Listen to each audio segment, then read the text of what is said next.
Hi friends, எல்லாத்துக்கும் வணக்கங்க. என் சேனலை ஃபஸ்ட் டைம் பார்க்குறீங்கன்னா மறக்காமல் சப்ஸ்கிரைப் பண்ணிக்கோங்க. இப்போ பார்த்தீங்கன்னா எல்லாருமே சமையலுக்கு வந்துட்டு இரும்பு கடாயோ, இரும்பு பாத்திரங்களோ, இரும்பு தோசைக்கல்லோ இல்லை அதில் இரும்பு கடாயை சீரமைச்சு வர்ற கேஸ்ட் அயர்ன் நோக்கி தான் போயிட்டுருக்காங்க. இப்போ இரும்பு கடாயோ கேஸ்ட் அயர்னோ நம்ம ஃபஸ்ட்டு கடையில் வாங்கினோம்னா எப்படி வந்து சமையலுக்கு வந்து அதை தயார்படுத்தலாம், அதை எப்படி பழக்கலாம், அதில் இருக்கிற துருவெல்லாம் வந்து எந்த மாதிரி முறையில் எடுத்து நம்ம சமையலுக்கு யூஸ் பண்ணலான்னு பார்க்கலாம் வாங்க. இந்த இரும்பு கடாயை வந்துட்டு வார்ப்பு முறையில் சீரமைக்கிறது தான் வந்து நம்ம கேஸ்ட் அயர்ன்னு சொல்கிறோம். நம்ம இந்த இரும்பு பாத்திரத்தை வாங்குவோம், நல்லா வெயிட்டாக பார்த்து வாங்கிக்கோங்க. இப்போ எப்படி அதை நம்ம வந்து பழக்கப்படுத்தலான்னு பார்க்கலாங்க. அதுக்கு ஃபஸ்ட்டு வந்துட்டு நம்ம ரெகுலராக பாத்திரம் வாஷ் பண்ணுற டிஷ்வாஷ் சோப்பு வச்சுட்டு நீங்கள் எந்த ப்ரஷ்ஷாக வேணாலும் எடுத்துக்கலாம். இரும்பு ப்ரஷ்ஷோ இல்லை சாதாரண இந்த மஞ்சியோ எதை வச்சு வேணாலும் நீங்கள் இந்த மாதிரி நல்லா அந்த துருவெல்லாம் போகிற மாதிரி அழுத்தி நல்லா ஒரு 5 நிமிஷத்துக்கு நல்லா கழுவி எடுத்துக்கோங்க. பின்னாடி முன்னாடி 2 சைடுமே துருவு இருக்குங்க. ஏன்னா வந்து இரும்பு பாத்திரம் வந்து இரும்பால் செய்யப்பட்டது, அதனால தான் இந்த துருவு ஏறுதுங்க. அது நல்லா இந்த மாதிரி முன்னாடி பின்னாடி வாஷ் பண்ணிவிட்டு நீங்கள் கண்டிப்பாக அந்த நம்ம யூஸ் பண்ணுற ப்ரஷ்ஷையும் அந்த இரும்பு கடாயை வந்து விளக்குற மஞ்சியும் நல்லா விளக்கிடுங்க. ஏன்னா அதுலேயும் துருவு இருக்கும். அதுக்கப்புறம் நம்ம அந்த சமையலுக்கு பாத்திரம் விளக்கும் போது அந்த துருவு அதில் போயிடும். ஃபஸ்ட்டு ப்ரஷ்ஷையும் நல்லா கழுவிட்டு அதுக்கப்புறம் இந்த இரும்பு கடாயும் நல்லா அழுத்தி தேய்ச்சி ஒரு 5 நிமிஷத்துக்கு நல்லா கழுவி எடுத்துருங்க. அது நல்லா கழுவுனதுக்கப்புறம் நம்ம வந்து ரெகுலராக யூஸ் பண்ணுற அரிசி கழுவுன தண்ணி, இல்லாட்டி நான் இங்கே மாவாட்டி அந்த போசி கழுவுன தண்ணியும் ஏதாவது ஒன்று, இந்த அரிசி கழுவுன தண்ணி தான் அந்த ஸ்டார்ச் ஆகப்பட்ட அந்த துருவை ஃபுல்லாக எடுத்துரும். அதை ஊற்றிட்டு நம்மளுக்கு பத்தலினா வேறு நல்ல தண்ணி ஊற்றி ஊற வச்சுருங்க. ஒரு நாள் ஃபுல்லாக, ஒரு நைட்டோ இல்லை ஒரு பகலோ இந்த மாதிரி ஊற வச்சிட்டிங்கன்னா அதில் அந்த அழுக்கு ஃபுல்லாகவே வந்து அந்த அரிசியாகப்பட்டதை அரிச்சு அழுக்கு எல்லாம் ஊற வச்சு அந்த அழுக்கு இங்கே பாருங்கள் எவ்வளோ கருப்பாக அந்த அழுக்கு வந்துருச்சு. அதுக்கப்புறம் வந்து நம்ம நல்லா அந்த சோப்பு டிஷ்வாஷ் சோப்பு வச்சுட்டு வாஷ் பண்ணி எடுத்துக்கலாங்க. நம்மளுக்கு அதில் அந்த ஊறினதுக்கு அப்புறமே பார்த்திங்கன்னா நல்லா அந்த கறி வந்துட்டு அந்த துருவு வந்துட்டு நல்லாவே போயிருக்கும். கொஞ்சமாவது உங்களுக்கு வித்தியாசம் தெரியும். நல்லாவே அந்த அரிசி மாவு வந்துட்டு அழுக்கு எடுத்ததை அதுக்கப்புறம் நல்லா இந்த மாதிரி துணி வச்சு தொடச்சிக்கோங்க. ட்ரை டவல் வச்சு அந்த ஃபுல்லாக தொடச்சி எடுத்துருங்க. மெயினாக இந்த இரும்பு கடாயெல்லாம் பார்த்தீங்கன்னா தண்ணி ஒரு சொட்டு இருந்தால் கூட ஃபுல்லாக துருவேறிடும். ஏன்னா அது இரும்பால் செய்யப்பட்டது தானே, அதனால் நல்லா துணி வச்சு தொடச்சிட்டு நீங்கள் அடுப்பை வந்து மீடியம் ஃப்ளேமில் வச்சுக்கோங்க. மீடியம் ஃப்ளேமில் வச்சு எண்ணெய் நீங்கள் எந்த எண்ணெய் வேணாலும் எடுத்துக்கலாம். கடலெண்ணெயோ நல்லெண்ணெயோ தேங்காய் எண்ணெயோ எதுனாலும் எடுத்துகிட்டு அடுப்பை வந்து சிம்மில் வச்சுருங்க. அப்போ தான் நம்ம வந்து அதை க்ளீன் பண்ணுறக்கு ஈஸியாக இருக்கும்.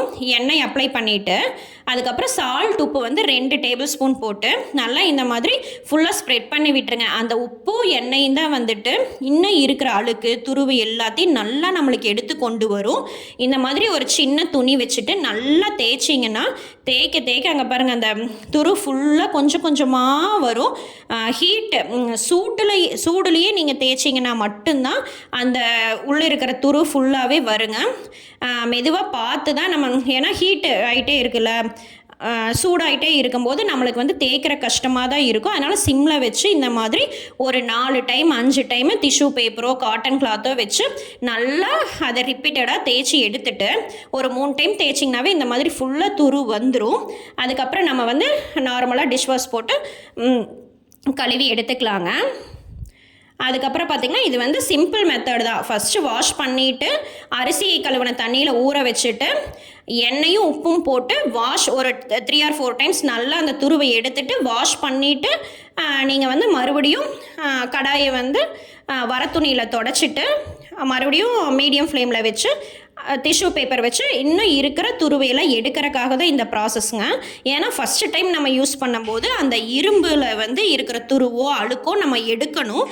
அதுக்காக தான் ரிப்பீட்டடாக மீடியம் ஃப்ளேமில் வச்சு ஆயில் ஊற்றி அந்த ஹீட்டு கொடுக்க அந்த எண்ணெயும் சேர்ந்து அந்த துருவை ஃபுல்லாக எடுத்துருங்க. ஒரு 4 டைம் 5 டைம் பண்ணினதுக்கப்புறம் நம்மளுக்கே அந்த டிஷ்யூ பேப்பரில் வர அழுக்கை பார்த்து வித்தியாசம் தெரியும்.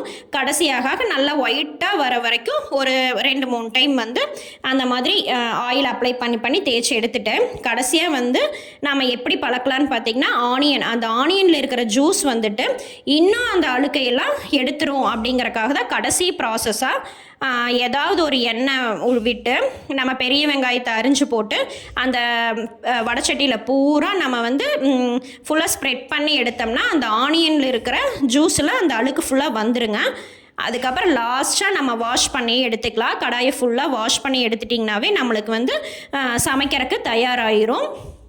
ஜஸ்ட் வந்து நீங்கள் ஹீட் பண்ணிவிட்டு எண்ணெய் விட்டு தொடச்சி எடுத்துகிட்டு நல்லா கழுவுனீங்கனாவே இந்த மாதிரி ரெடி ஆயிருங்க. இரும்பு கடாயில் வந்து நம்ம செய்யும்போது நம்மளுக்கு வந்து அயன் சத்து அதிகமாக கிடைக்குது. மெயினாக வந்து கீரை அதில் சமைக்காதீங்க, ஏன்னா கீரையும் அயன் கண்டென்ட் அதிகம். பேனும் வந்து இந்த அயன் பேன்லேயும் இரும்பு சத்து இருக்கிறனால ரெண்டும் மிக்ஸ் ஆகும்போது நம்மளுக்கு தொந்தரவு பண்ணிடுங்க. கீரையை மட்டும் அயன் பேனில் சமைக்காதீங்க. அதுக்கப்புறம் பார்த்தீங்கன்னா புளிக்குழம்பு கொஞ்ச நாளைக்கு அதில் செய்ய வேண்டாங்க. புதுசாக கொஞ்ச நாளுக்கு புளிக்குழம்பை வந்து தவிர்த்துடுங்க. ஏன்னா வந்து இரும்பு வந்து புளி சேரும்போது இரும்பு அரிச்சிருங்க. அரிச்சதுன்னா அப்புறம் கொஞ்சம் கொஞ்சமாக அந்த அழுக்கும் துருவும் வந்து நம்ம உடம்புல போகிறதுக்கு வாய்ப்பு இருக்குது. அதனால் கீரையும் புளிக்குழம்பையும் இரும்பு கடாயில் செய்கிறத தவிர்த்துடுங்க. இரும்பு கடாய்க்கும் கேஸ்ட் அயனுக்கு என்ன வித்தியாசம்னு பார்த்தீங்கன்னா இரும்பு கடாய் வந்துட்டு முழுக்க இரும்பால் செய்யப்பட்டது. அந்த இரும்பு வந்து வார்ப்பு முறையில் சீரமைச்சு வர்றது தான் வந்து கேஸ்ட் அயானுங்க. ரெண்டுலேயுமே ஒரே மாதிரி சத்துக்கள் தான் கிடைக்குது. ரெண்டுலேயுமே இரும்பு சத்து ஒரே அளவாக தான் கிடைக்குதுங்க. அதுக்கப்புறம் இரும்பு கடாய் வந்து நீங்கள் கீழே போட்டிங்கன்னா உடையாது, கேஸ்ட் அயன் வந்து கீழே போட்டிங்கன்னா உடையும்.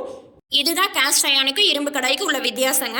நீங்கள் வந்து இரும்பு கடாயோ கேஸ்ட் அயானோ எதில் சமைச்சாலும் சமைச்ச அடுத்த நிமிஷம் நல்லா வாஷ் பண்ணிவிட்டு நல்லா வர துணியில் வச்சு தொடச்சிட்டு ஹீட் பண்ணி ஆயில் அப்ளை பண்ணி வச்சிங்கனாலே துரு வந்து பிடிக்காதுங்க. இந்த மாதிரி தான் நம்ம பழக்கணும். இந்த வீடியோ உங்களுக்கு பிடிச்சிருந்தா மறக்காமல் சப்ஸ்கிரைப் பண்ணிக்கோ. Thank you all.